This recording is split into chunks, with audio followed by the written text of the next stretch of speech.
Yeah. I don't know where that is. Yep, I'm from Grant, the closest big city of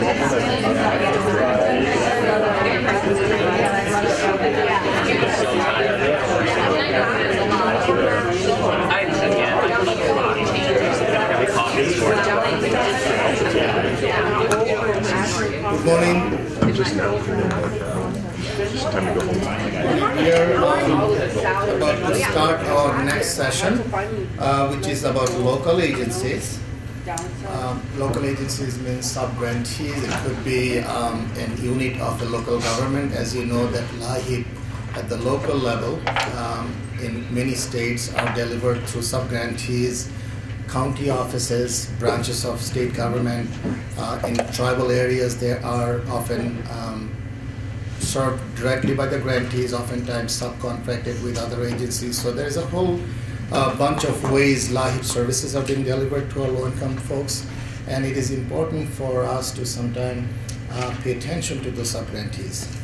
So this session is about discussing sub-grantees. This is not a formal presentation, so we have guest speakers who are going to go through some questions to not necessarily talk about issues with sub-grantees, but how they overcame with sub-grantee issues and their specific examples and best practice situations, whatnot, about local sub-grantees, because we can get into situations when these sub-grantees, whether they are private nonprofits or county offices or branches of state government or even a tribal entity, can get into difficulty in delivering services to local individuals and households. So this session is all about that. Our first speaker is Iris Curtis, and she's an auditor with Division of Emergency Assistance. Iris, welcome.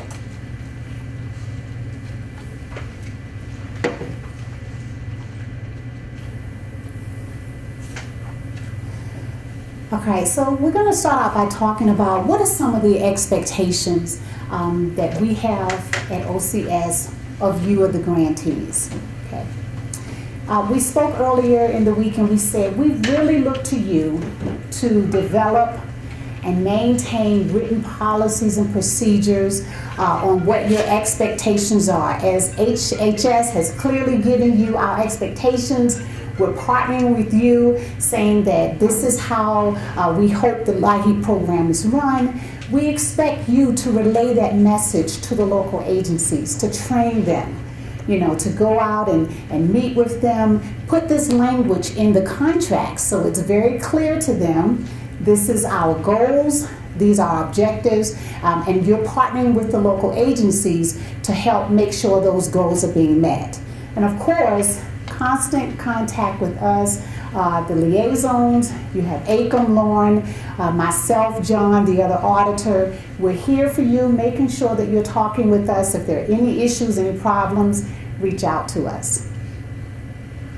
So in establishing these programs and these policies, we really want you to be meeting with these local agencies and looking at, are they complying with the policies and the procedures that you've put in place? If they're not doing that, there are some risks that are involved. Are these clients getting the best service that they can receive? Our objective of the LAHIP program is to ensure that low-income families are receiving the assistance and the help that they need. And so you're looking to the local agencies as your arm in accomplishing that goal. So if they're not doing that, there are some risks that are involved. So you've got to go out and talk to them, meeting with them, making sure they're meeting your goals. Even with looking at the monitoring reports that you're doing, the state audits that are being performed, taking a very close look at that and seeing, are they meeting the objectives or are they lacking in some areas? And if they're not meeting those objectives, what's the next step? What are the corrective actions that you need to help them put into place to make sure they're meeting your goals? So what do you do if they're having issues? How do we turn this around? How do we fix these problems? You can talk with them. training with them, if that means getting on the phone with them more frequently, having monthly calls with them. If they're not understanding what you're asking them to do, make sure it's in the contract. We can't refute what's in writing. Make sure it's very clear to them. They have an understanding of what it is you want them to do. Give technical support. And if all else fails, do I need to look for another local agency? Okay, we'll talk about that a little bit more in a minute. So looking at the corrective actions, whether it's with your monitoring report or with the state audit, when there are findings that are noted, there are 3 specific things that the local agencies will have to address. First of all, do they agree or do they disagree with what the findings are? They have to address that. And if they say they disagree, this is our perspective of what you're doing. How are you looking at it? What do you see? If they don't see that there's a problem, they need to put that in writing, and then you have to address that. Second of all, what corrective actions are they going to put in place to fix the problem? Because if you're finding problems, and the state auditors are finding problems, obviously there's some kind of communication issue. So we've got to find a way to fix it. The third thing, they have to have a deadline to say, okay, we see there's a problem, we're going to fix it. When can we expect to see it? So those are 3 things: agree or disagree, what is the corrective action, and what is the time frame that we can expect to see that corrective action. And we really look to you to keep following up with them. If you go and see your local agencies and monitor them, let's say annually, if you're having a local agency that's having issues, perhaps you have to meet with them twice a year or 3 times a year, or have more training with them. Just reaching out and saying, I'm here to help you. These are the goals. You're not meeting them. How can we work together to make sure that our goals are being met and you're following the policies and procedures that we've put in place? Also, when you're talking with them, say it's a year past, looking at what was that prior finding? What were those prior issues? When they gave you the corrective actions, did they tell you that they were going to do it and now they're not doing it? So you have to follow up, honing in on those areas that they really need assistance with. Because if they're not following your policies, they need help. Okay? So just make sure you're following up, continuously talking with them. And as I said, if all else fails and they're still not following your policies and procedures, put procedures in place to look for the next local agency. Unfortunately, it does happen. We have some that just, for some reason, can't follow what it is we need them to do. So be proactive, have those policies. What are the next step to substitute? Because the bottom line is our clients need us. Okay, the low-income families, they really need us. And we need those agencies out there to give them that service. And so if they're not doing it, we need to look to someone else. But we need to make sure those families are being served. And as always, communicate with us. As soon as you see a problem, don't wait till it builds up. Get on the phone with us. Your liaison, Acom, Lauren, myself, get on the phone with us, talk to us. If we don't have a solution, we're going to refer you. We talk extensively about the virtual library. There are resources there. And even though we do this training to explain to you and to help you understand what it is we're looking for you to do, you all are your resources. Talk to each other. We can refer you to other grantees who have had similar issues. Okay? They can share with you how they resolved it. The panel here today is going to talk to you about how they've had some of these problems and what they've done. That's what this is all about, sharing information. You're not in it by yourself. You know, you have all of us here. So just make sure that communication is open, and when there's a problem, start talking. Okay? Thank you. Thank you, Iris.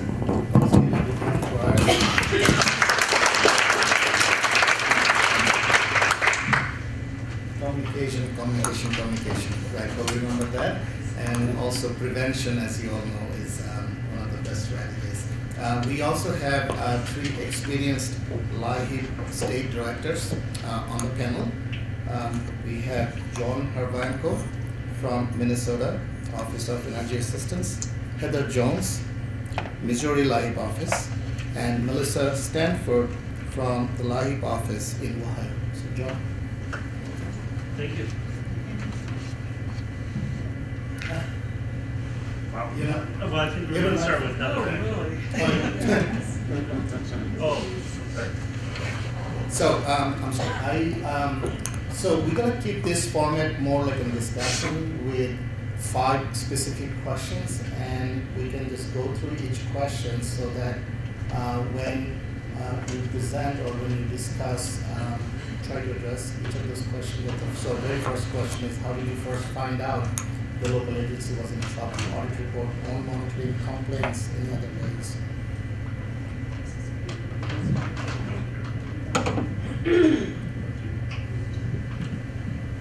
Good morning, everybody. Yes. Good morning, everybody. I'm John Hervanko. I'm the state director for the Energy Assistance Program in Minnesota. I've been doing that since 2000. So, how did we find out when an agency was in trouble? This is the first question. Audit report your own quantity complaints. We had an agency that we found out that was misapplying crisis rules. And this happened in 2011. We investigated, it was, they misapplied crisis funds to about $1.3 million. And what they were doing was providing more crisis assistance to income eligible households. So everybody was eligible, but they weren't eligible for the extra assistance. So that triggered us into finding, having some concern, increased oversight. And over the next 2 or 3 years, things got worse.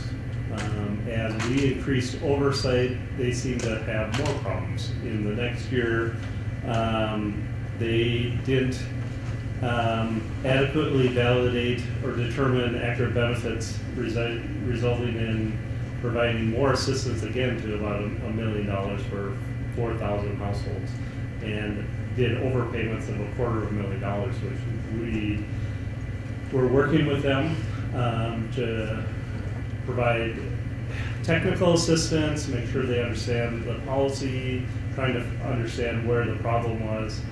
And it just seemed to get worse as we did oversight. From 2011 until the agency was terminated, which I'll get to in a moment, we conducted 54 on-site visits or desk audits in 3 years. So we gave them pretty much every chance possible to turn it around. We provided a lot of technical assistance, those types of things. As a result of our increased oversight and our audit reports, we call them program audit reports, a fellow sister state agency, Department of Human Services, which administers CSBG, started to look at their CSBG grant with that agency. And they found even more problems. There's a lot more latitude of those funds, as I think you all know. And they determined that they misspent funds about $800,000.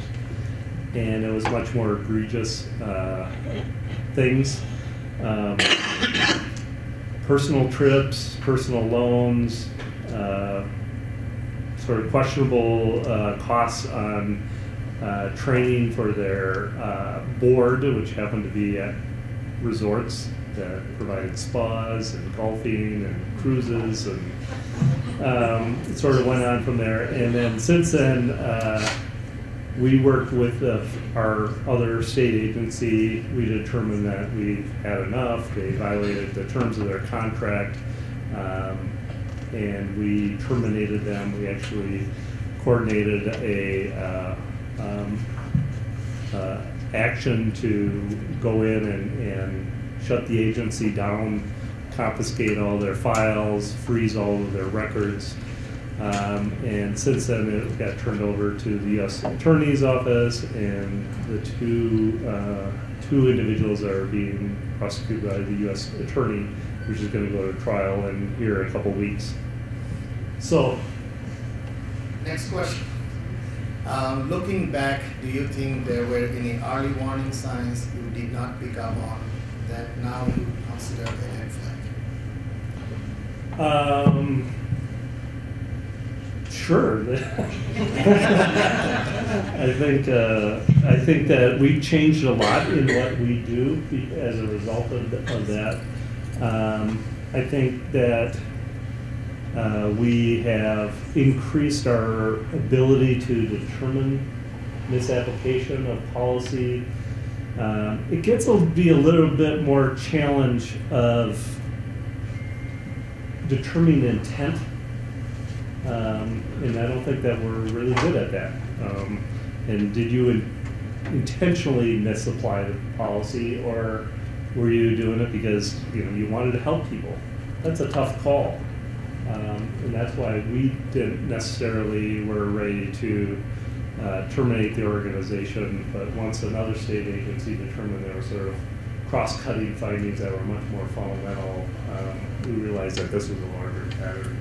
And I think that one of the lessons that we have learned was to communicate with our other fellow grantees that may not be with our particular organization, state agency, share that information, go through a risk assessment, and share, say, we think these are our highest risk agencies and this is why, and then we learn from them, and just that information really helps a lot. Oversight of or corrective action did your local agency implement to fix the Well, problems? I think I went through some of those. As I said, I think we went there 54 times in 3 years. I think we did a lot of oversight and attempts to correct it. And I think we did give them every chance to correct it. I think as we discovered more concerns we had with management and delivering the program, the agency was not real receptive to our suggestions for improvement, and they resisted it rather than acknowledging it and moving forward. So that was a challenge. Questions?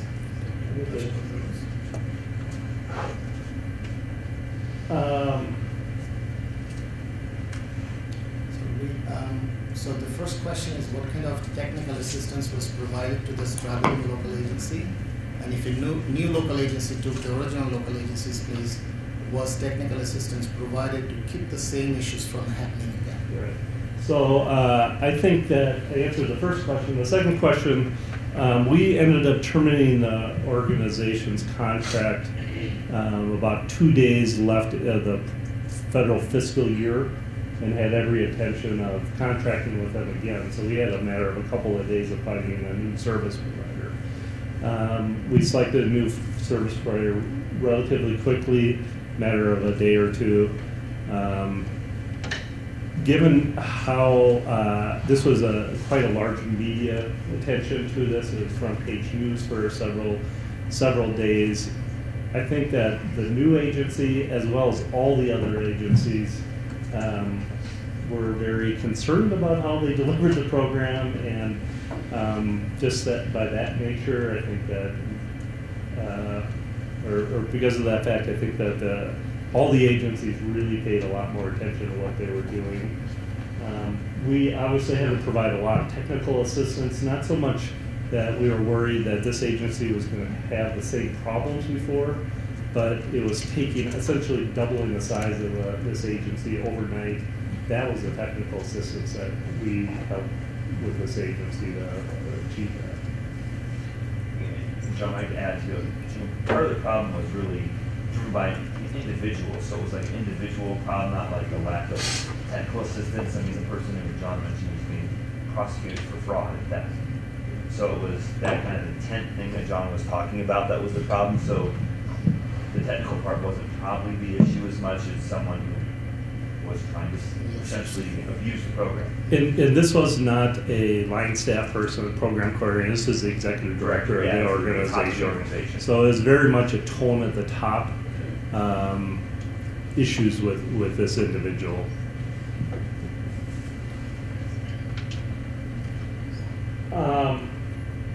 Mitigation plan. Yeah, so I would talk about this in terms of a little more historical rather than this particular agency. When I started in my position, we had 42 local service providers, and now starting this coming federal fiscal year 17, we're going to have 30. So we've reduced 12 agencies. Not all of them were contracts terminated, but it all results in the same thing, is we have less service providers or agencies. There's attrition, mergers, agencies just not interested in delivering the program anymore, counties not wanting to do it. So we have had for some time a policy called the succession agency policy, and it outlines the process how you go from one agency to another, a merger and all the situations, and what the protocol is of that. And I would really recommend that you have that in place prior to you needing it, because inventing it at the time when you need it is really challenging. But once everybody knows this is how transitioning from one agency to another, how it works, and then we'll follow it each time, really makes it a lot easier. And change happens for various reasons. It's really be prepared, review and adjust that policy when new things came up. We had one merger that's happening this year that we didn't quite have a policy, or the current policy didn't quite address, so we're going to adjust our policy, and we sort of learn and evolve all the time. The other thing, too, I think is really important in a transition is to have a written transition plan among the interested parties, to say what each party is going to do, have it in, that's a working plan, a working agreement, have it signed so everybody knows what they're responsible to do and when they're going to do that. And that is like a really valuable document to have in a transition. Sometimes you have a year's notice, which makes it a lot easier. Sometimes you got a couple of days. But you still, having a plan on that saves you a whole bunch of work down the road. The communication, it's communicating among all the parties. Just curious, John, is the local agency association played any role in this merger process?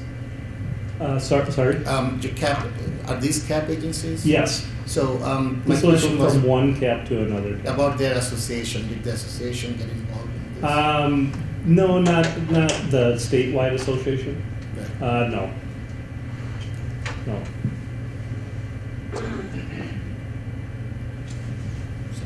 So for us.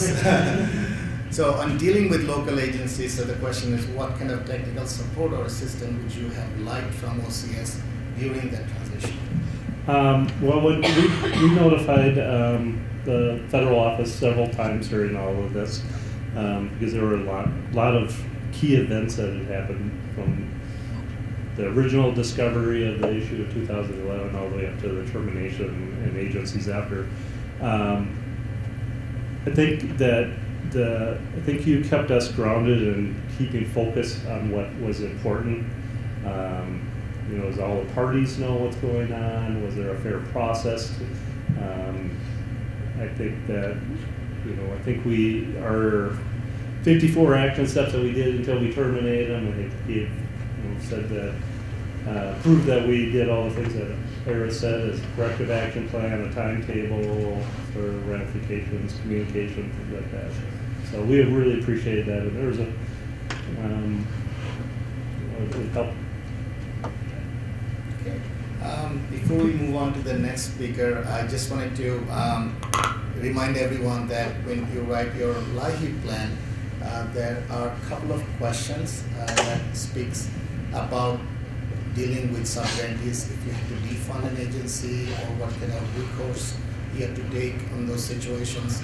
So our suggestion would be that you submit this plan on September 1st, but if something happens between the fiscal year, we highly recommend that you update your plan and attach additional information or let us know what the situation is about that specific sub-grantee. Okay, so we have Heather next. So how did we find out that the local agency was in trouble? Well, our situation happened in 2011 also, and ours went very quickly, actually, and it was part of the front page. We had federal prosecution also. But we received a call from our utility provider that they weren't getting payments. And we knew the agency had quality issues because we've been in there monitoring, and the case quality wasn't really up to par. And so that was one thing that kind of tipped us off, that this was an agency in a metropolitan area that was struggling to process. That's nothing really new for a lot of those large agencies. But then when the utility company, a very trusted partner, regulated large utility company, contacted us and said, we're not getting the checks, I contacted the LIHEAP manager and I said, well, where are the checks? Why aren't you guys paying the utility company at this point? And they said, well, we have paid them. And then we said, well, where are the checks? And so then it became a discovery of that the LIHEAP manager going over to the fiscal department discovered the checks were being put into a safe and not mailed. Because at that point, they had used LIHEAP funding to cover CSBG ARA funding. They continued with their ARA functions and used LIHEAP funding to cover CSBG. And didn't, I don't know what they were thinking. And there were some inappropriate costs, just like John went through, where we had inappropriate people hired by the agency, being paid by janitorial contracts. And that came later through the discovery when they actually conducted an investigation of the entire agency. So again, CSBG was being involved in that process along with LIHEAP. But the person, the LIHEAP manager, at one point just called and did a whistleblowing and said, our agency, there's something going on here. They're saying they've written the checks, they're saying they've mailed the checks, and the checks aren't being mailed.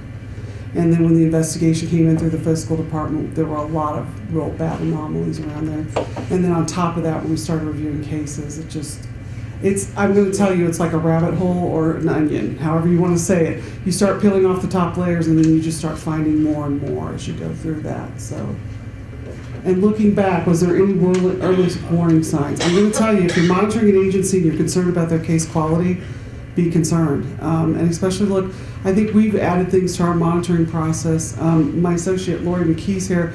We've come up and developed an entire monitoring process and written it all down. I think something that we as LIHEAP managers, we tend to do is we focus, or as program people, on the program. Are they doing the policy and procedures correctly? The other part of that is you need to make sure that the payments are getting processed and that the payments are being applied to the utility company and they're being done in a timely way.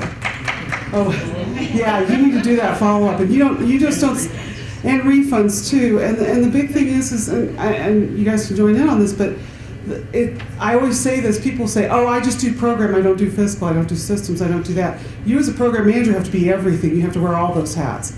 And so you need to pull those payments and you need to validate that the suppliers did receive them and that they are reconciled to their bank accounts, including, when they love doing this, getting copies of the canceled checks. We go that far now to see a copy of the canceled checks, because just telling me you've got it in the system and that you've mailed it, well, I could have seen that in that agency, couldn't I? And I trusted them to be doing that, but it wasn't until I saw the bank reconciliation and the checks. And a lot of you are sitting there going, well, we don't do that. That's okay. You may want to think about that as a part of your monitoring process. We pull those payments that they issue out of their agencies, and we validate that those payments were actually made. So another thing I would really take a look at, and I don't know if John had this experience, is if you have a culture and environment with the executive director that seems everybody there seems very fearful, because they seem very closed and not open for suggestions and are very, I don't know, I don't want to characterize it, but dictatorial, or everything has to be done their way and no one's to question their authority and there are no questions asked because they're in charge of everything and they are micromanaging everything in a sense. be leery, because that's saying something about that agency, that why is everything having to be controlled so much by one person. So it's a good thing to look at the fiscal department, and it's a good thing to pull those payments and really look at that. We didn't have time to have corrective action with this agency. They went out of business fairly quickly over the summer. So we found out in July that there was this over $800,000 worth of LIHEAP payments missing to the utility companies. And so we went through and reconciled those, and we did pay them out of the Department of Social Services. It was not federal funding that was used to replace those payments. We paid it ourselves.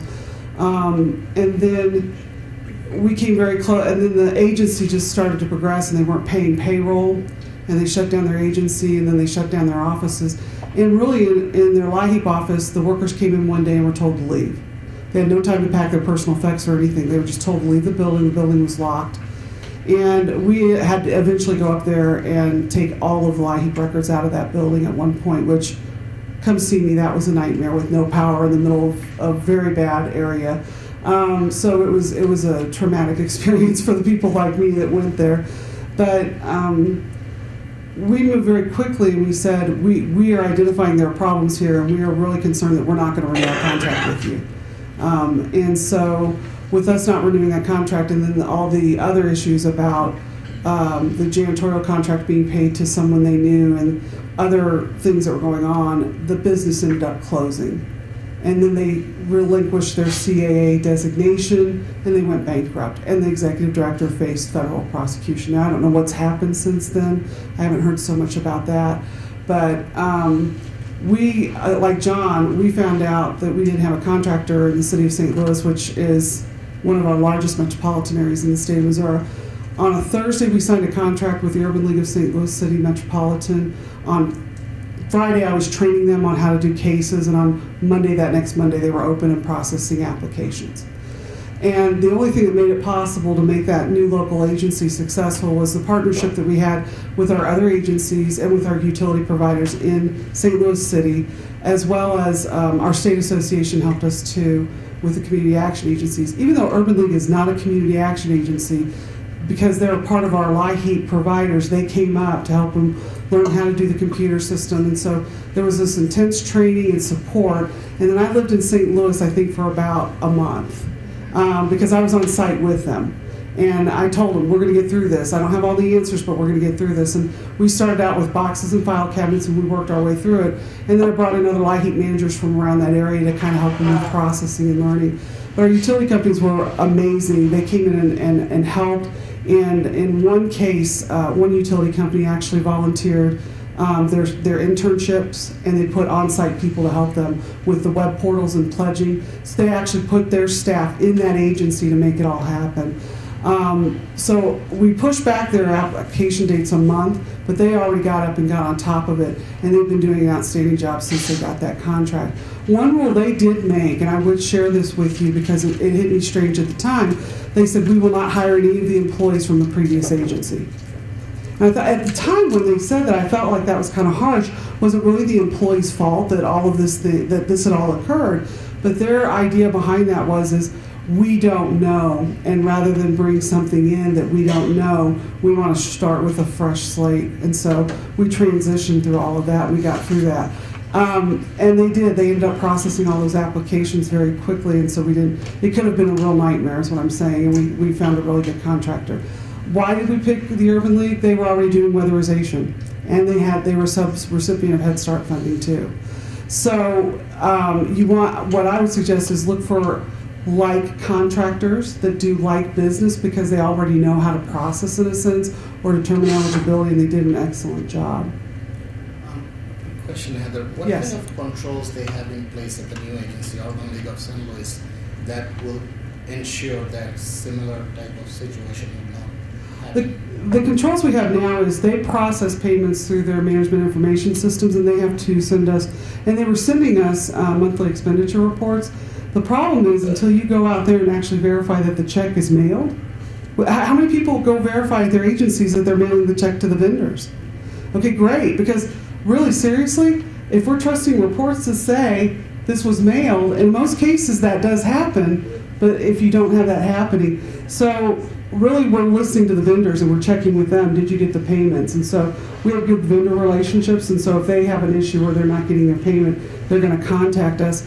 We've made several provisions in our contract too around fraud and abuse, including mandatory reporting of fraud.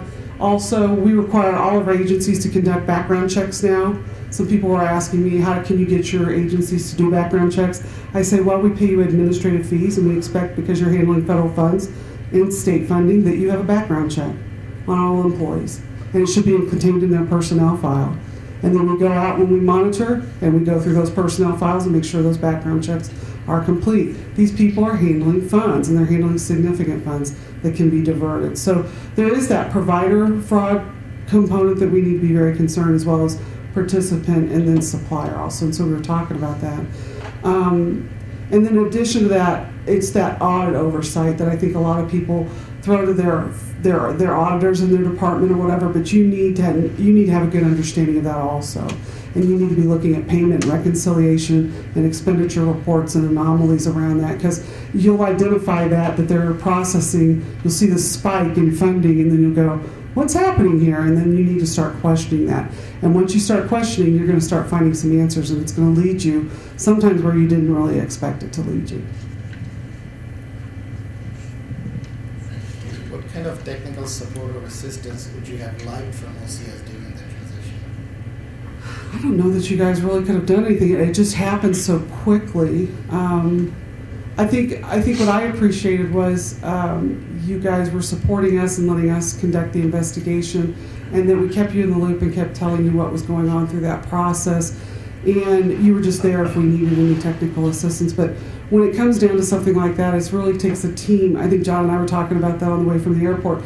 It's a team effort between your Division of Legal Services, your auditors, and your program people. And it's like, he said at one point they're meeting on a 7-Eleven parking lot to go into the building. I mean, it's like, you feel like you're on TV sometimes. And sometimes we were doing that same thing. You're going in on the vans, and you're going in and picking up boxes and pulling all that information out. And sometimes that can be a little bit intimidating, because it's not something we're used to dealing with, because we're not in that kind of role as social service providers. But it's really important. But I think you guys just being there as a support, and that we knew we could call on you, and that we were making regular reports so that you were aware, and so you knew what was happening. But when it comes to that, it's an all-out State Department effort, I think, on the local level, that we've got to do what we've got to do.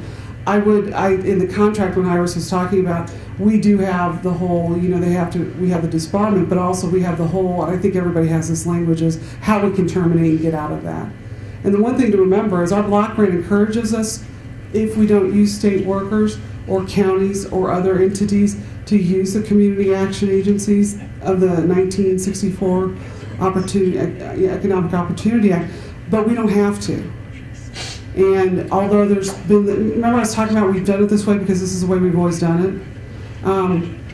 I love the idea of CSBG and LIHEAP and Community Action Agency and all that working together. I think that's a great program and system when it works. But when we have an agency that's having problems, they're having problems with LIHEAP, I'm like John, they're probably having problems with CSBG. That's a little bit looser in funding and requirements, so it's harder for them to do things, and they have to go through a designation process. LIHEAP, we do not. We can select a different contractor, and sometimes that can be the pivotal moment that agency really has to do something. So we're supporting our other programs, including weatherization or CSBG, if you really have a problematic agency in that case. Because in many of these agencies, LIHEAP is the largest funder of their agency, and so losing that contract is significant. Thank you. We'll hold questions until we go through each case, if that's okay. So, Melissa, you're next. Thank you. I'm Melissa Stanford. I'm with the State of Ohio Office of Community Assistance, and listening to my colleagues, I think you'll see that there are themes that carry through all of these. I would start out by saying, in our case, something that was helpful to us in both learning about the problem and beginning to be aware of it early on, and that helped us through the process, is we have a separate audit team in our department. They work for us.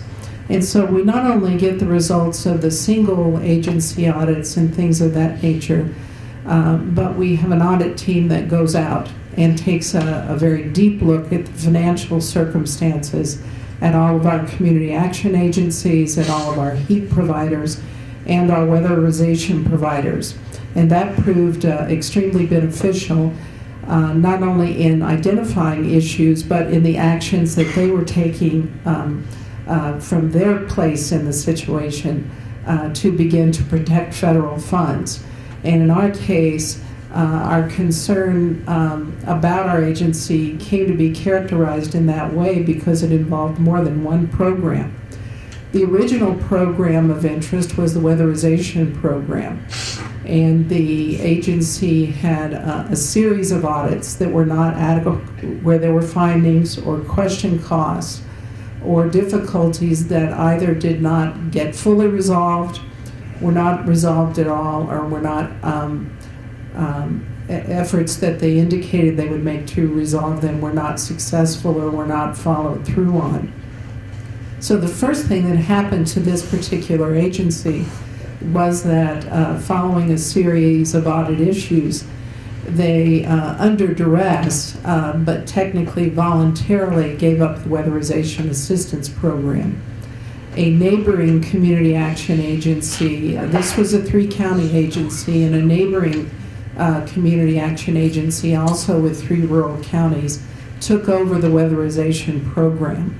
So we had already had this occurring, and at that time, additional monthly reporting was required by the agency, and that monthly reporting impacted more than one program.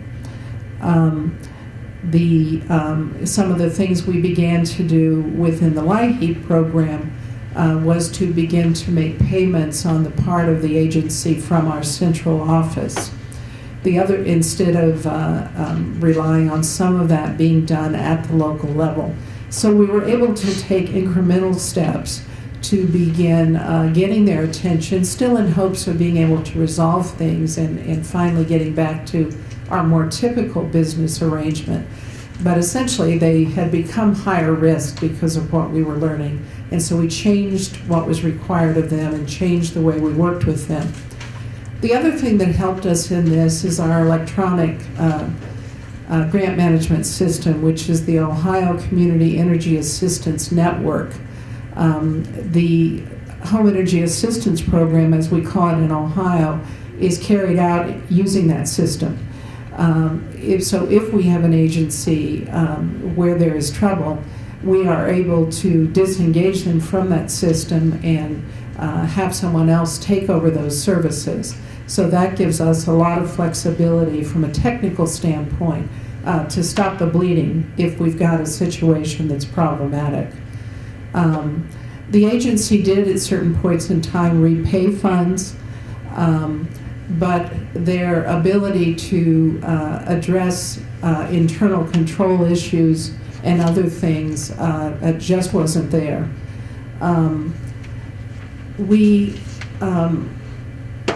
As was said, it did involve our legal department, it involved our auditors, it involved our programmatic staff.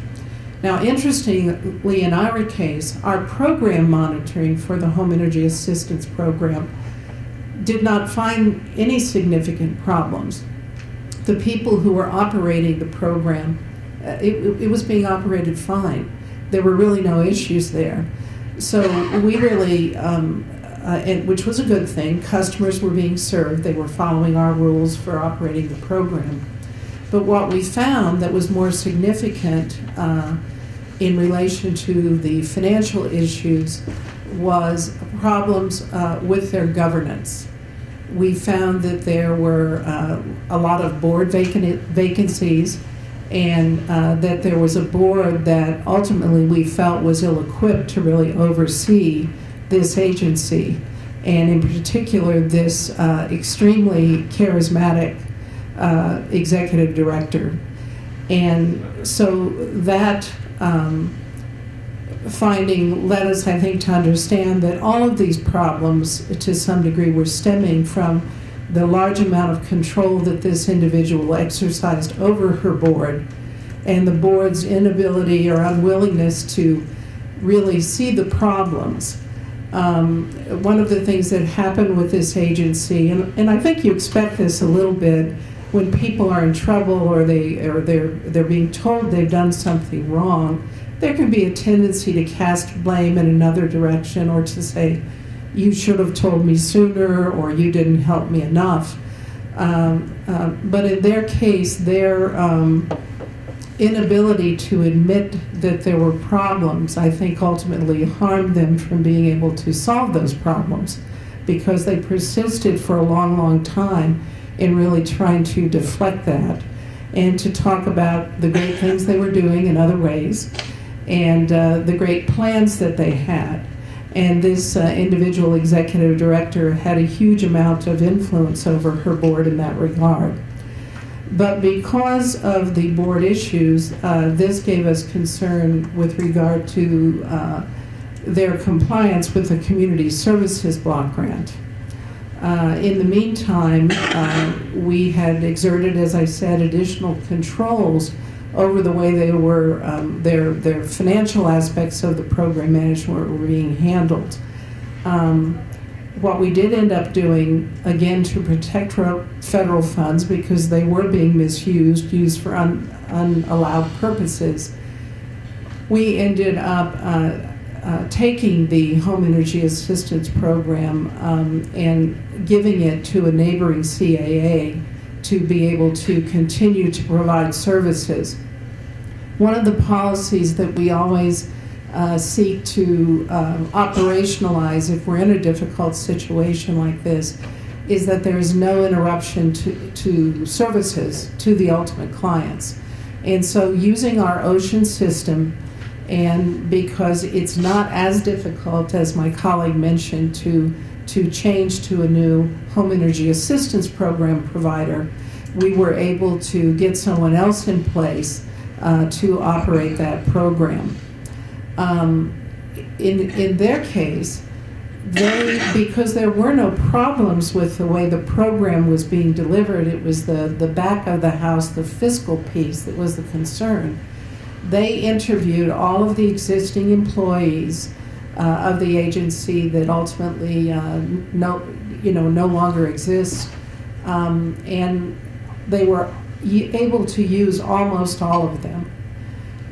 The other thing that we required during our process was that a new fiscal agent be put in place.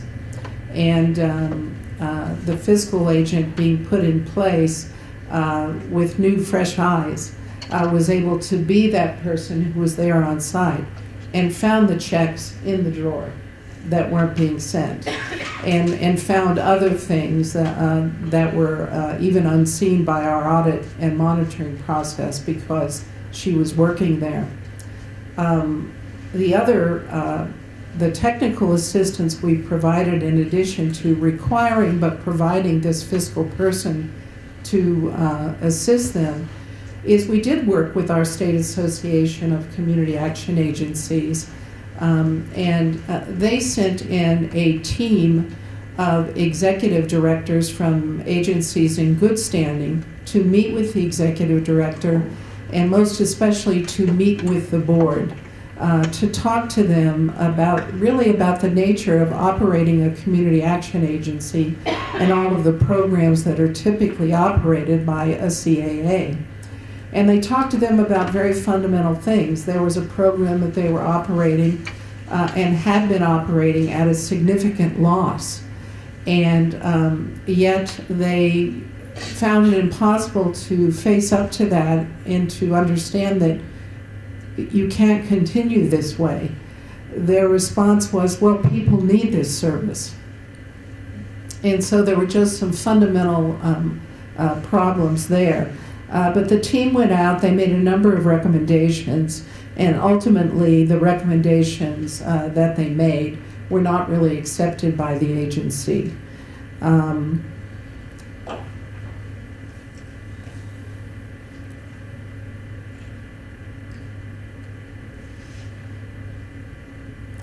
Where am I at? Did you have to pick a new agency in this case, since the agency did not accept your recommendation?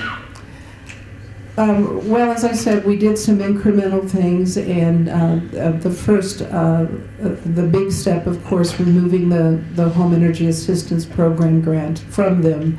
There was an understanding that they might be able to get it back if they were able to address their issues.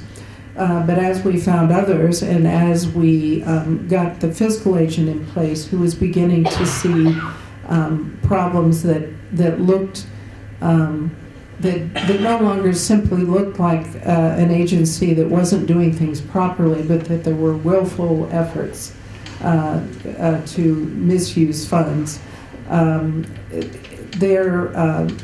In fact, one of their go-to responses when they were short of funds was to get loans, and she had an amazing ability to get loans. We found out later that she had obtained a loan on a building that they did not even own. And so we did begin our process for explaining to them that we were going to have to seek to disengage with them as a community action agency and to de-designate them. And so we began to go through those steps. We met with their board, we met with their executive director several times, and we, having done a number of things and offering a number of types of help, we gave them an opportunity to submit to us a quality improvement plan, as is provided for in the Community Services Block Grant federal law. I believe they submitted 3 quality improvement plans, none which we were in a position to be able to accept because they really did not fundamentally address the problems. The board, meanwhile, signed with us an assurance that they would begin to look at the costs and the expenditures more carefully. Ultimately, we were able to, their board went through a little shuffling during this. There were some people that decided to get out of Dodge as these things were going on. And we ultimately were asked the board of directors if they would be willing to give up the Community Services Block Grant funds because of their inability to submit a quality improvement plan that could be accepted and the enduring problems for which we were not really seeing any evidence that they were being corrected. And we were increasingly losing confidence. So one thing that did assist us in this process is that they finally sent us a letter and voluntarily relinquished their Community Services Block Grant funding, which enabled us to proceed a little more expeditiously toward getting another agency to take over those services. We do have a process for designating a new agency, and it includes endorsement by local public officials, and so that process ensued. And so some of the programs that the agency had been operating were taken over by other entities in the community. We were able to secure the HEAP and keep that going without interruption. And most of those employees, as I say, were employed. And lessons learned, I think it's always better to act sooner and more decisively, especially when you look back. When you're in the middle of it, and certainly the CSBG Act really contemplates that you provide technical assistance, that you give an agency an opportunity to take those steps. And I think those all are essential. But I think the better that one can identify significant steps that are necessary to be able to have confidence that more time should be allowed is important. We do have a guide to progressive correction action.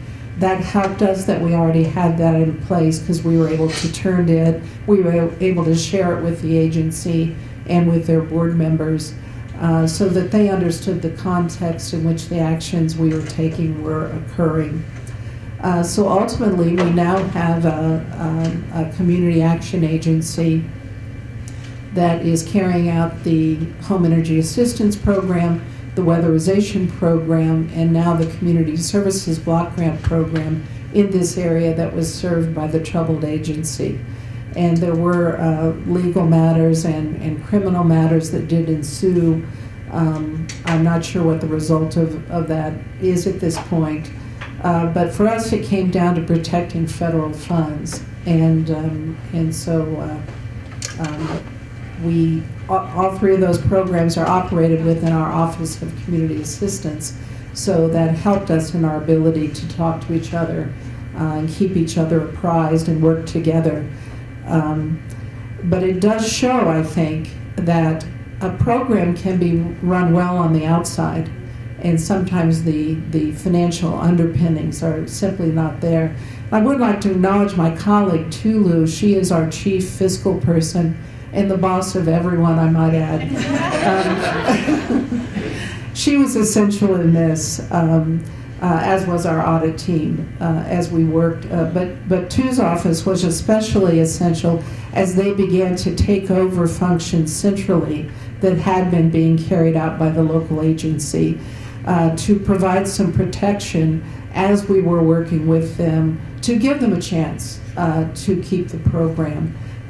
Every agency always wants to keep a program in their community, in their county. And so there was a lot of emotionality about this, but fundamentally the risk to federal funds tipped the hand, and we moved as we did. What kind of technical assistance do you have to provide to the new agency that took over the service team? Well, the new agency is very experienced, and so they are experienced operating all of these programs, and they understand our requirements. Some of the assistance that we expect we will be providing to them, it will include assisting them as they enlarge their board and adjust to covering a larger service territory. And we believe they will also have some technical needs in terms of computer equipment and things to be able to operate in a larger service area. But they are very experienced, and they have been taking incremental steps. Their board was apprised of this process throughout. And during the process of seeking endorsements to become the new community action agency for what had officially become an unserved area, we required and they embraced the need to go out and meet in these agencies, become acquainted with them, begin to obtain the underpinnings of the needs in those areas. And so we think they are well positioned, but we will be working closely with them. We will be, as is required, but as makes sense, we will be monitoring them and working with their board, and there will be a host of ways that we'll provide support, but I think one of the most significant ones at this time is the likelihood of some assistance to help get their system better configured to work on a larger multi-county service area. So, Melissa, during this transition, what kind of assistance would you like to receive, have liked to receive from us, from OCS? During this entire process, we consulted with folks at OCS, largely, as Heather was saying, it was to keep our federal oversight agency up to date on what we were doing. We reviewed the federal policy documents that applied and checked with our legal office regularly to make sure we were, as we were going about the corrective process, doing it in a way that was compliant for us. And I don't feel as if we felt like the Fed should have been doing more for us. We felt we had the information that we needed. I think the policy documents that are in place at the federal level are very helpful at a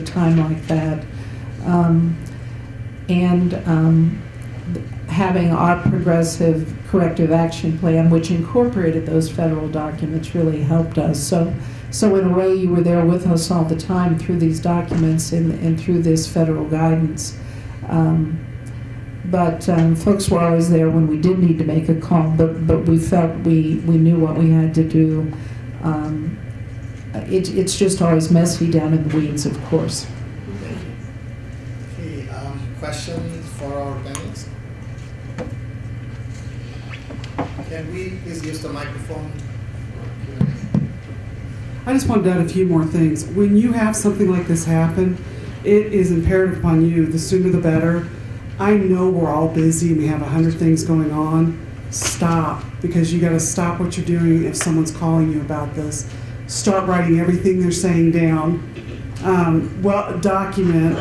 And when you're talking to the agency and you're going through these kind of corrective action plans or investigations, please don't ever do that by yourself. Always have a witness with you. And always document everything you're telling them and saying, because that's going to be really important in case it comes back later that they're saying you said something different than what they were instructed. If you do have someone report an issue, if you can have them put that in writing to you, that's all the better for the report of fraud or any kind of those issues. And I think you're absolutely right. When you have a new agency, you want to get in there the first year and do some really intense, not only training and support, but monitoring to make sure they're doing it the right way. You want to get them off on the right foot, but you also want to make sure that they're doing it right as they're learning that process.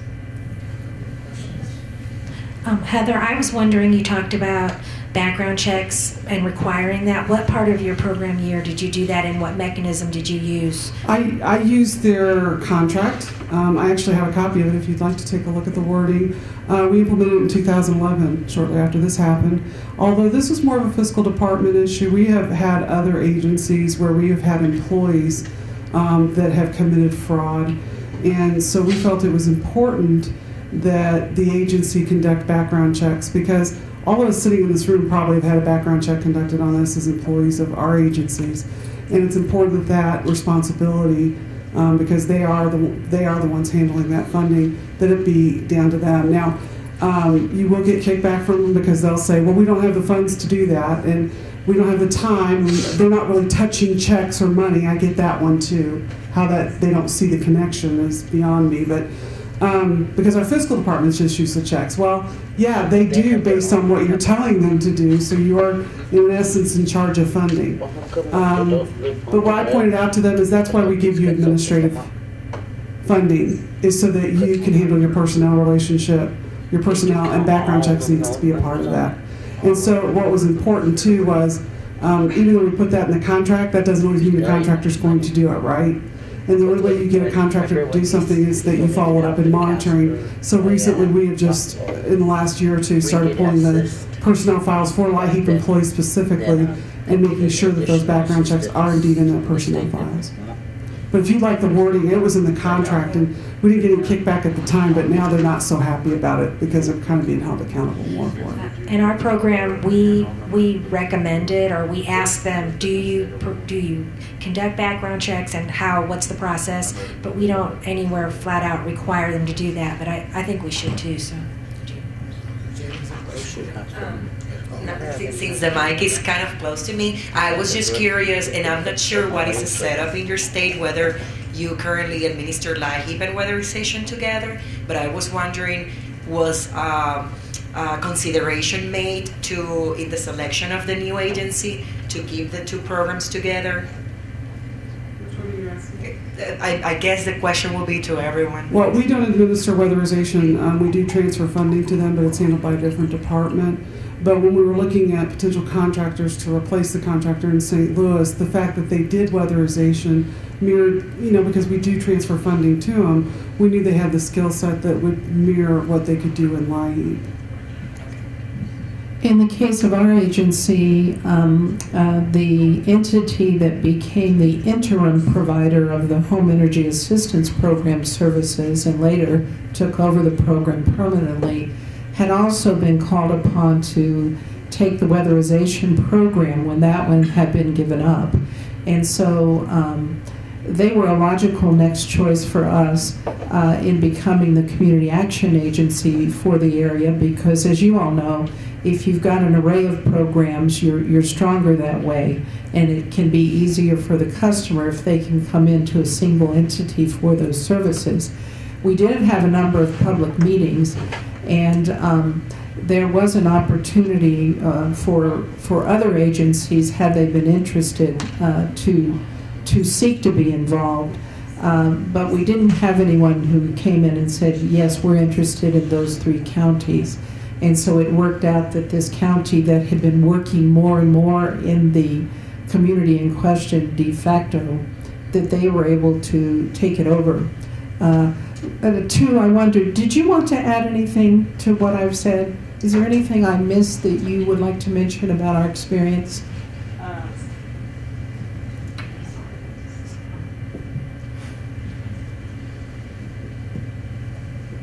Can you repeat your question one more time? I just talked to Tracy. Oh, okay. I'm sorry. I got you at a bad moment. No, that's fine. I just wanted to take a moment to see if there was anything else you wanted to add about our experience from the fiscal office's standpoint that perhaps I didn't adequately cover. Okay. Background check is very good. However, though, I still feel like prevention is always better. And I would say that make sure you have a segregation of duty. And that kind of thing. Sometimes a lot of things happen is literally on the top. It's not the staff. So the other thing is making sure when you have a screening application, you have some quality control, like testing. Like do some tests about the quality control of the screening. So if somebody try to serve somebody out of a compliance, but at least you have enough control to do the best you can to make sure that you check it up front. And also do some kind of like auditing and randomly check. And in this case, I think you can prevent anything happen so bad before it go bad. Does that answer your question? Okay. The other thing I wanted to mention is I wanted to emphasize again the importance of making sure there's a strong board. And we've been working, we have a sizable contract with our state association to provide technical assistance. And one of the areas we've been seeking to emphasize more and more in that contract is training for agency boards.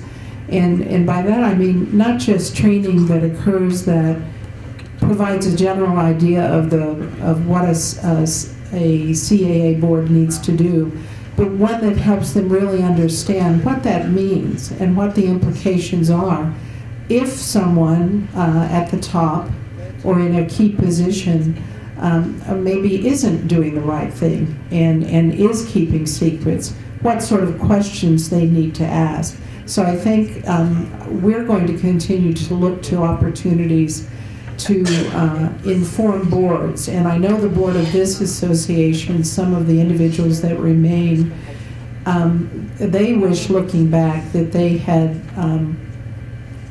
felt a more personal sense of being able to call someone, of being able to get their questions answered, and having more independent sources of knowledge. As is so often the case, the primary source of their information about what's going on at that agency is the executive director. And so if he or she does not have the best intentions or the best practices, and they don't have the wherewithal or the knowledge of how to ask penetrating questions and to peel things back, it's a strong vulnerability. Go ahead, Akon. No, I was going to just say Jane has been trying to Yeah. Okay. We are running a little bit behind, but maybe we'll take a couple of more questions. And then also, it sounds like this is an interesting topic, so we'd like to hear from you, even after this meeting, about possibly having a webinar or additional forums where we can talk about these kind of issues. I'm going to give this mic to Jane, but I also maybe merge your answer for this, John, because I know her question is for you. I was just curious, if you mentioned the very 2-day quick process for the new procurement. So I was curious if you had a procurement process set up, if you used it, and if you didn't, were the other agencies that may have potentially been interested in applying for that, did they express any discontent with that process? I think a procurement process is slightly different than a successions agency process. Procurement, you sort of think of services or equipment. I guess this is sort of along the same lines. We did have a policy. We followed the policy. The policy says nearby agencies already delivering, concurrent agencies geographically already delivering similar services are first priority because they know the community. Because we followed that process, we didn't really have any issues with competition in that manner. So But you had a process outlined. we already did, and I'm really thankful we did. And if you don't have one, I really strongly recommend you have one and develop it, because an agency will go away for good reasons and bad reasons, and you need to be prepared for that transition. I think mine's a quick one. You mentioned your sister partner department. Yes. Was that coincidental, or was there a referral? Well, they run CSBG. Our agency runs weatherization and LIHEAP, so we've already communicated with them a lot. So as we discovered more, we shared with them, and as we shared more with them, they looked at their own programs and their role, and they looked into their stuff more, and it just sort of went on and on there from there. One comment I do want to make, and somebody said something about prevention, and I think that's really important. We want to, if you contract, you want to have healthy organizations, and sort of use that health thing on that. Is you go to the doctor and get checked up, and they check various things about you. Look at your blood pressure and your heart and your eyes and things like that. It's not much different with assessing an organization and ensuring it's healthy. And there are key areas that you can look at. Is the board functioning properly as a board? Are they acting that way? Does the organization have internal controls? Is there self-monitoring and state monitoring going on? The program performance, fiscal management, and the culture of the organization. Any one of those can give you a clue to see if it's a healthy organization or not. I would look at, sort of view it that way and try to be prevention, try to get issues when they're small rather than they get big, and we have to take these dramatic action steps as we do, because it's no fun. It's not. It was not. It was a Starsky and Hutch episode of rendezvousing at 7-Eleven, literally a 7-Eleven parking lot with 20 people, and we were synchronizing our watches and raided 3 offices at the same time with subpoenas. I don't want to do that.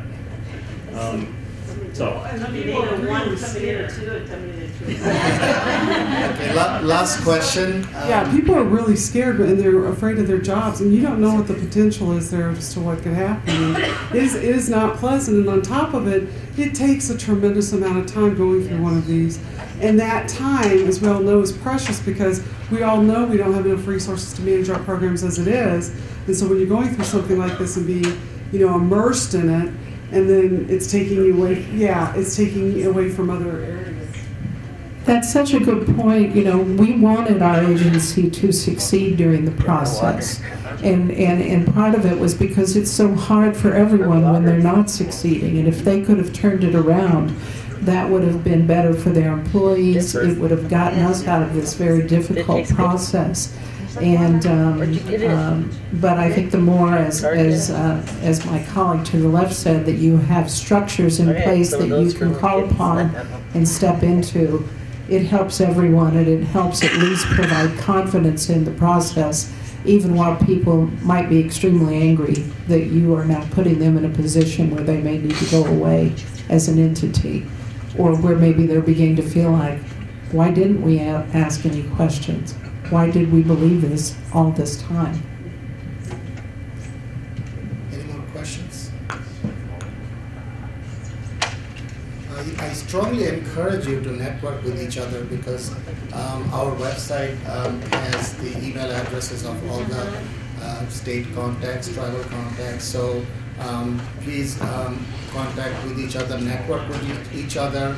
We are available, so anytime, again, communication is very important among yourself and also with us. keep us in the loop. And also, the other thing is prevention. I think if you see some red flags, please try to follow up on those and talk to each other. Hopefully that will put us in a much better place as far as our sub-grantees are concerned. One other thing before we move to our last session, we have some index cards outside, so if you have any additional questions or comments, please write on those. If you want a response on those via email, feel free to mention your email address and we'll distribute those to the our individuals.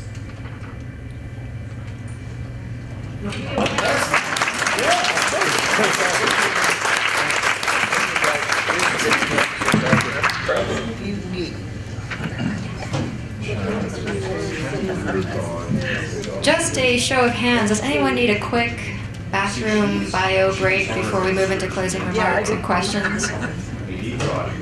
How about we take a couple minutes? If you need to step out for the bathroom or get some water, you do that, and then be okay. We're going to do our best. In fact, Kate, if you want to join us up at the front, come on up. You can sit over here, so I'm not there. We're going to do our best to get you out before noon. I know that's checkout. So, first of all, thank you for lasting the entire 2.5 days. We hope that you found all of this useful. It's always a little challenging when we have a mix of brand new people and people who've been with the program for quite a while. We want to keep it interesting and useful for all of you. Again, remember you do have those evaluation forms, and we very much welcome any ideas you have for how we can improve this for next year when we do a national meeting. I just want to give a big shout out to all the speakers that have contributed over the last 2.5 days. I mean, just that last session alone kind of had my head spinning. I always thought that it was interesting or exciting to live in Washington, D.C., but geez, I've never been like undercover, like at the 7-Eleven, ready to raid a local agency. So I've always tried to remind myself that, look, when you're in D.C., you are not on the ground. You are not working directly with the customers or with your partners, and so I really admire all the work that all of you do, and it's been amazing to hear just those 3 stories. So thank you for your candor on that session, and hopefully all of you will talk with those people separately, John, Heather, and Melissa. Just a few, we don't have any slides for this closing remarks section, but we have a few things we wanted to reference, and I do kind of want to start with a question that came up on day 1, I think, which was, the question was regarding when you need to make revisions to your plan throughout the year to reflect program changes. And there was a question about what is a significant change, and does a significant change have to go through a public hearing or not. So while we were having that session, I was furiously trying to look at the statute on my cell phone. It just wasn't working. So I took a moment to pull up our main LIHEAP website, and we have a link to our statute. And I know it gets a little confusing because there are kind of 2 different references you'll hear people make to the statute. But these sections that you have here, like 2605, which is that main section on what have the 16 assurances that your governor or your tribal chairperson is certifying to each year with the plan, those are the original LIHEAP Act sections, which then get codified in 42 USC. So sometimes you might hear us say, oh, go to 42 USC 8624, which is the same thing as section 2605 of the Act. So just a quick clarification there. But if I go to that section, you'll see in subsection A2, this is where it talks about no funds shall be allotted to such state for any fiscal year unless the state conducts public hearings with respect to the proposed use and distribution of funds to be provided under this title for that fiscal year. So, as you know, with this being a block grant program, we generally defer to your interpretation of our federal rules, and will only intervene if we think that that interpretation is clearly erroneous. So we're really trying to rely on your best judgment of how to interpret these rules. I will generally say that our interpretation is that that means you have to conduct, as a state grantee, at least 1 public hearing on your draft plan before you have submitted to us by September 1st. Once you've done that, you've submitted your plan, we've accepted it through the OLDC system. Any significant changes that you are noting through a revised plan submission through OLDC, we would just expect that you would get public input on, not necessarily a second hearing.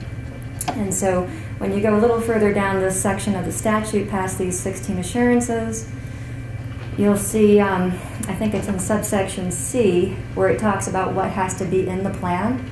And as you get past these specific things that need to be in the plan, it talks about the significant change issue. Or maybe it's not C, maybe it's, I may have just passed over it, but somewhere in here it talks about significant change. It's section 12, of which C, K, B? I don't think it is, but let's see here. Here, I thought I'd be quick about it.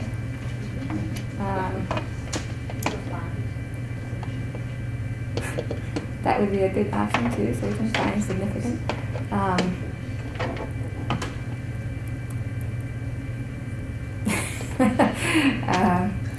Okay, there are 7. Let's see here.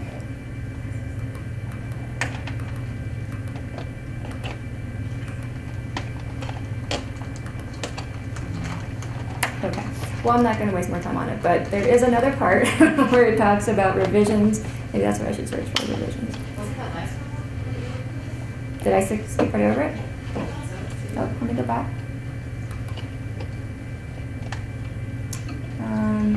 I think that's something else. But there is another part that talks about change. I'm not going to take time. Anyway, so for significant changes, that's where we would just want public input on that before you would actually implement the change. But again, remember, you don't need our prior approval or to have accepted your revised plan before you've implemented that change. So you planned originally to provide weatherization assistance. You then decide mid-year you're not going to provide weatherization at all. Significant change. You would announce that somehow to the public using your best judgment, and then you would implement that change of not offering weatherization assistance, and then within a reasonable amount of time, you would submit a revised plan noting no weatherization for that year.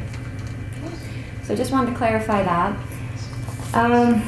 Aside from that question, I wanted to let you know that recently some of us met with our colleagues in another division of the Office of Community Services where we're housed, that they work on the Assets for Independence program that I mentioned and some other financial capability type programs.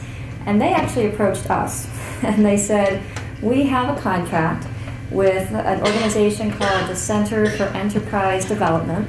And this contract is just got kind of underway and is going through 2018, where they are trying to organize several cohorts, as they're calling them, to do a demonstration or test out how financial capability training can be implemented in different programs on the ground level, and specifically regarding a tool that they developed, which is called the Building Financial Capability, a Planning Guide for Integrated Services.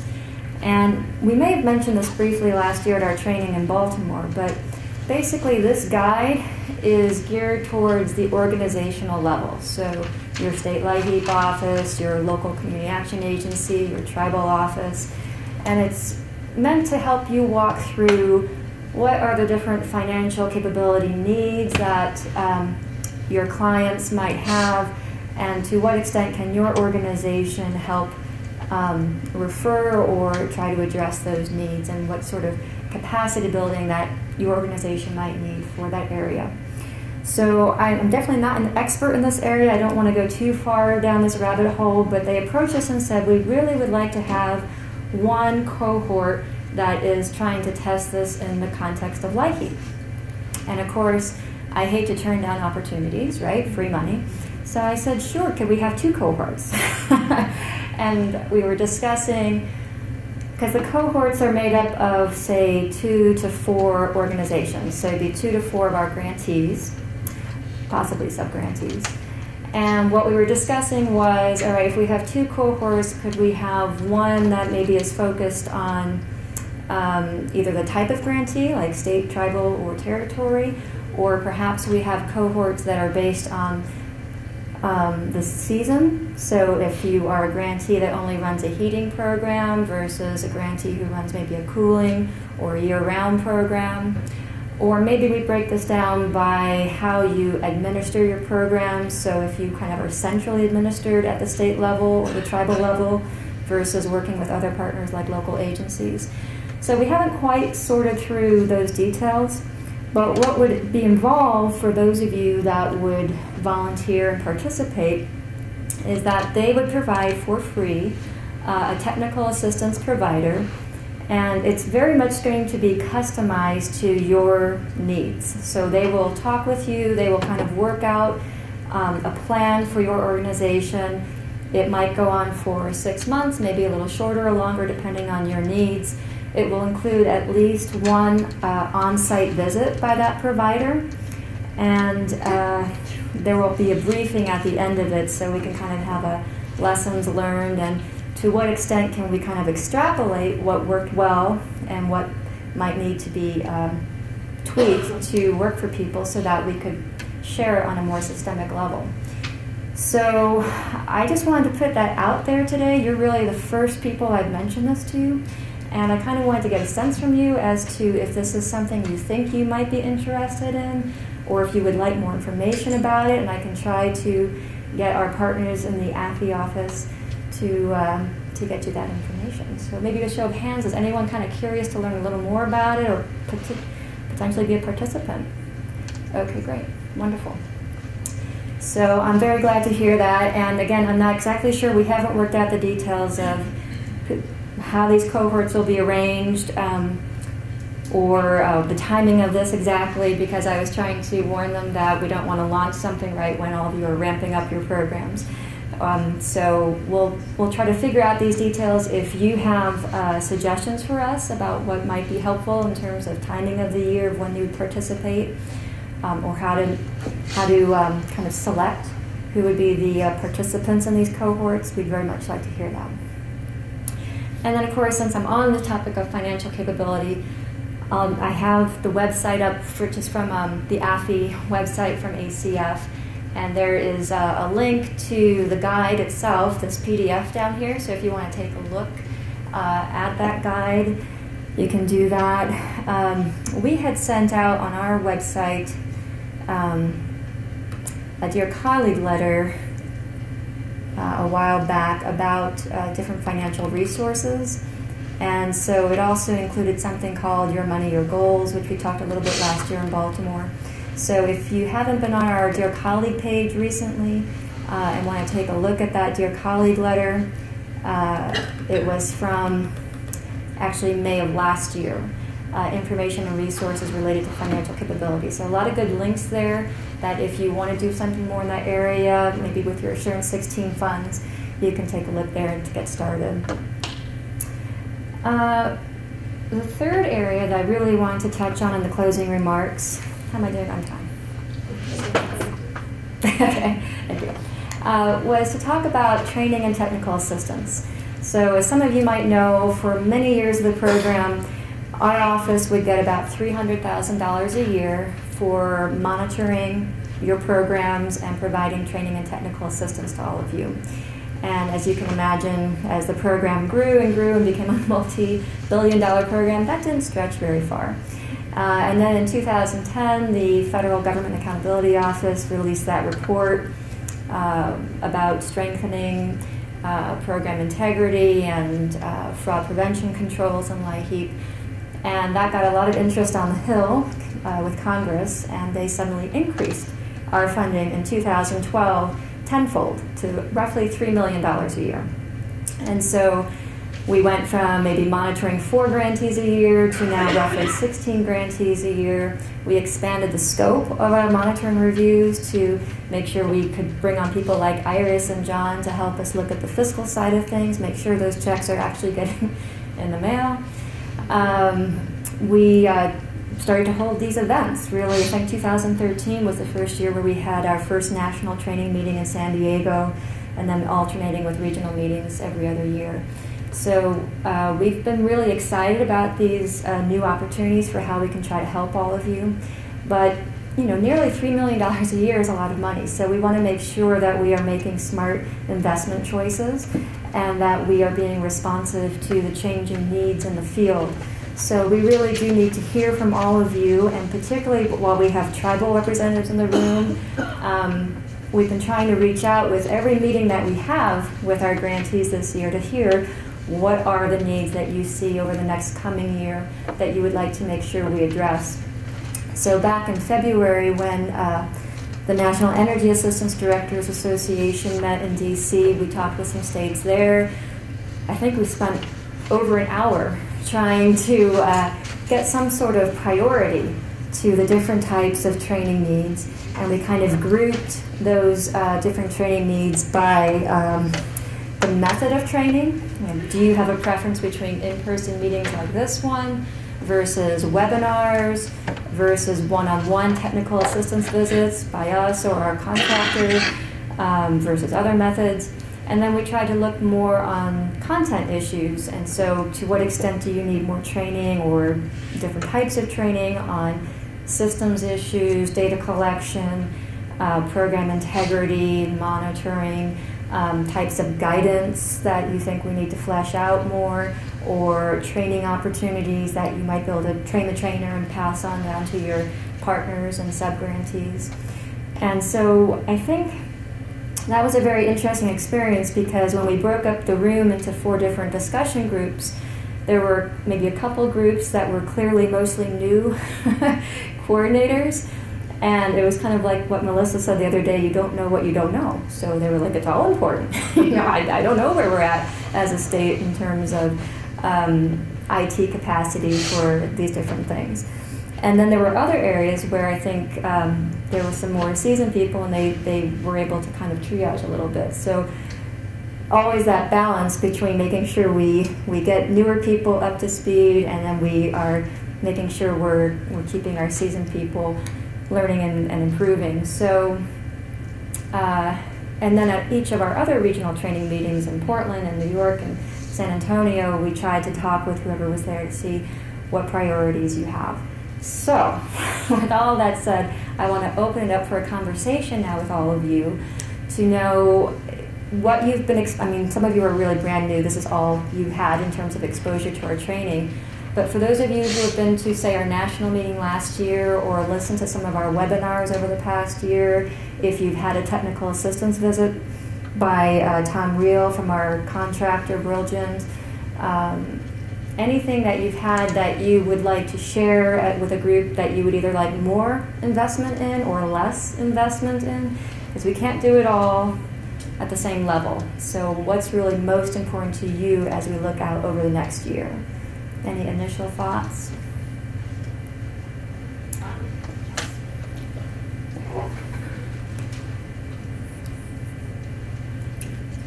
I was just telling Lauren yesterday that Tom Reel came to Michigan. I don't know if anybody else has had experience with Tom, but he was phenomenal. And I guess I'll speak on behalf of our state. If I could get more time with Tom, or somebody that has the knowledge that he has, that would be tremendous, because just having someone sitting one-on-one with the state, I think that was tremendous help, especially, I know Michigan has a lot of complexity, so it was very helpful to have his insight and suggestions, and we certainly didn't have enough time with him, it didn't feel like, but. Thank you for that comment. Other comments, thoughts?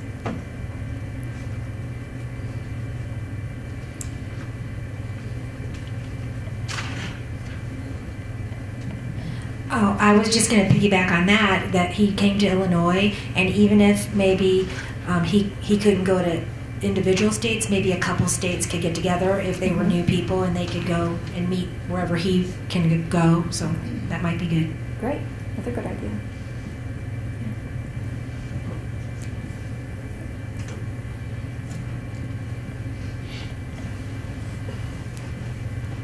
I've mentioned this before, even to you, Lauren, at other meetings, that I have a sense that I think I know what I need, but I really don't know what I need. So I think that if we figure out a way to develop some sort of assessment, if you don't know what you need, sometimes. Okay. And that an independent assessment might help, maybe independent students from a self-assessment, whatever it is, because I could say, I need help in A, and someone comes like, no, you're great with A, you need help in C and D, and I didn't even know it. And you're thinking on an individual grantee basis? I'm not thinking that far. Okay. Other thoughts?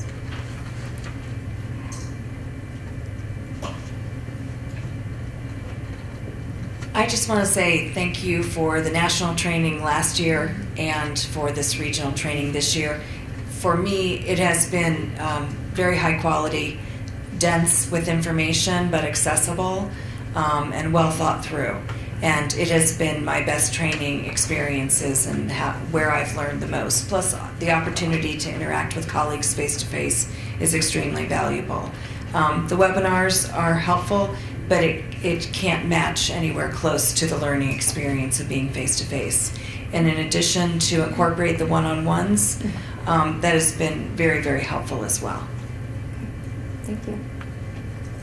Yeah, the topic of holding a face-to-face meeting can sometimes be a sensitive one.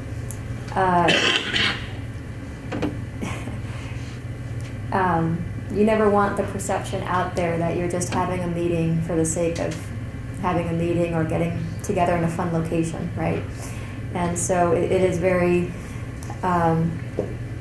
heartwarming to hear that these are very useful to you and that we're providing good quality content, because I have to say, as we go year after year, I begin to wonder, are we just repeating ourselves every year?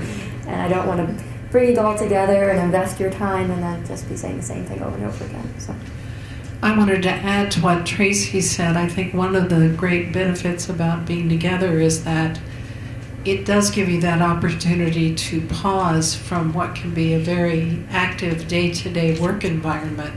And a webinar gives one that opportunity as well, but it's not as easy to guard that time and to be able to really set that time aside to reflect on these things, look at them, while usually day-to-day we're practicing. We're being practitioners. We're not being students of what it is we're supposed to be carrying out. And this really provides that opportunity. It can't be equaled by a webinar for that reason. People get pulled away, or they're told and they know they can go access it at another time, but there are a lot of real constraints to doing that. So this is gives that lovely pleasure of the time to just stop and study and reflect. So for our tribal representatives in the room, is there anything more or differently we could be doing to make sure that we are understanding any training or technical assistance needs that you have?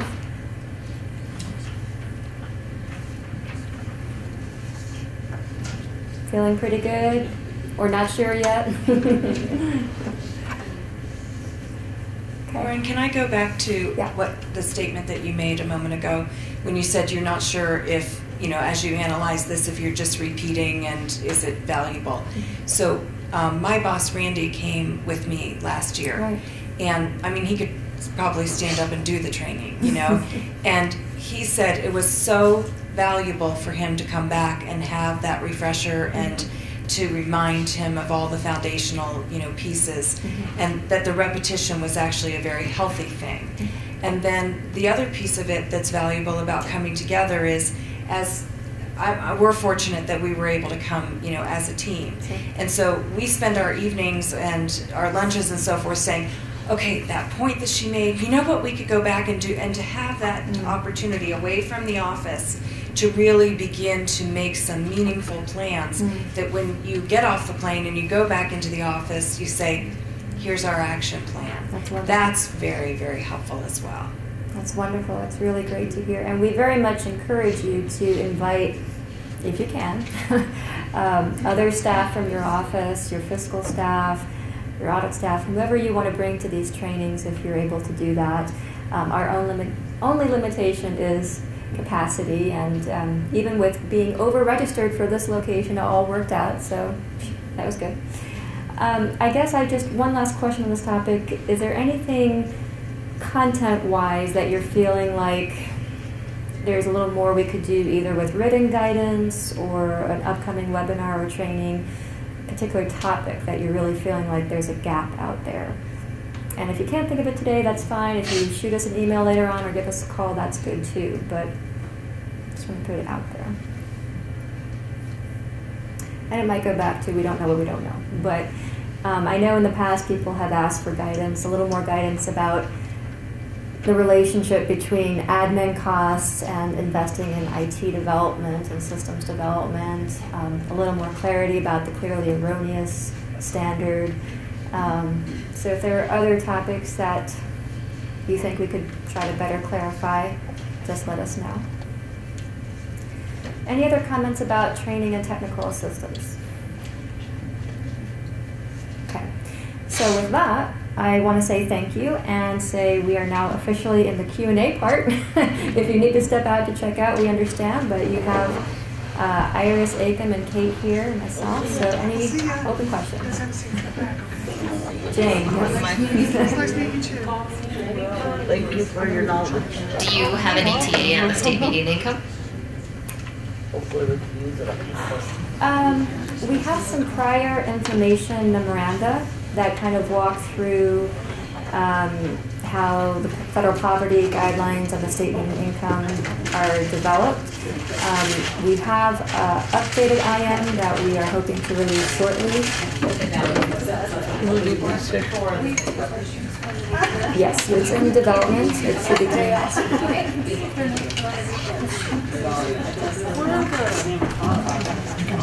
Any other comments or questions?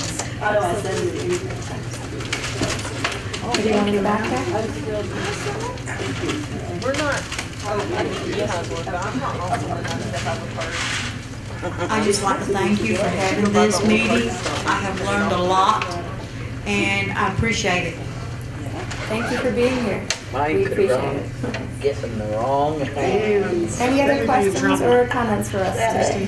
Just like to say thank you too. I really enjoy these. That you add something every year, so, and I appreciate that. The whole